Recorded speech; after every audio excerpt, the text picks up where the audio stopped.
Covid වසංගතයක් ආව විතරයි මිනිස්සු ආගම අත්හැරලා ධම්මික පැණිය ගැහුවා නේද? හලෙලූයා.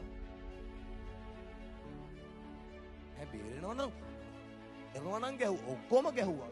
ආගියා. ඇවුස්සුනේ මම කාලේ ගාලා නැත්තම් අපි උන් තාම බොනවා පැණි. ඒ කාලේ පෝලිං ගිහලා එව්ව ගහද්දි කවුරුත් ඇහුවේ නැහැ. එහෙනම් මහරගම ධම්මික මහත්තයා දෙමු නේද? එහෙනම් ජාතික රෝහල් ධම්මික මහත්තයා දෙමු නේද කියලා එකෙක් ඇහුවේ නැහැ. ගත්තා ගැහුවා. අපි මෙහෙම සුව කරද්දි කියනවා එහෙනම් වෛද්‍යවරු ඕනේ නැහැ නේද? ඉස්පිතාල ඕනේ නැහැ නේද? හලෝ. මෙතන සුව වුණ අය දන්නවා මේ සුවේ ඇත්තයි ජීවමානයි කියලා. බෙහෙතකින් ජීවත් වෙන්න පුළුවන් කෙනා බෙහෙත් බිලා ජීවත් වෙන්නක හොඳයිද නැද්ද? හොඳයි. හැබැයි බෙහෙත් වලින් සුවේ නැතුව මැරෙන්න යන කෙනා දේව බලෙන් සුව වෙනක හොඳයිද නැද්ද? ඒක හොඳයි. ඒකට ආගමක් ඕනද? මිනිස්සෙක් ජීවත් කරන જાතියක් ඕනද?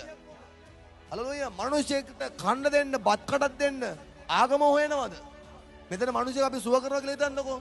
මේ සුවේ ආගමක් නෙමෙයි. මේ සුවේ දේව බලයයි. හලෝයා මොන බලය යටද හරි මිනිස්සෙ පිළිකාව ඇතුළේ කෙනෙක් සුව වෙනවනම් ඒක වෙන්න ඕනේ නැද්ද ලංකාවේ? මැරෙන්න යන ජීවිතය ජීවත් කරනවා නම් ඒක වෙන්න ඕනේ නැද්ද ලංකාවේ? හලෙලූයා. අපි කරන්නේ එන්න ඒ දේ තමයි. විද්‍යාව ප්‍රතික්ෂේප කළා අපි සුව කරනවා නෙමෙයි. විද්‍යාව බෑ කියන දේවල් අපි දේව බලෙන් සුව කරනවා. හලෙලූයා. ඔබට ඔබගේ විද්‍යාව විශ්වාසයි. මට මගේ දෙවියන් වහන්සේ විශ්වාසයි. උන්වහන්සේ අහස පොළොව මවපු දෙවියන් වහන්සේ. හලෙලූයා.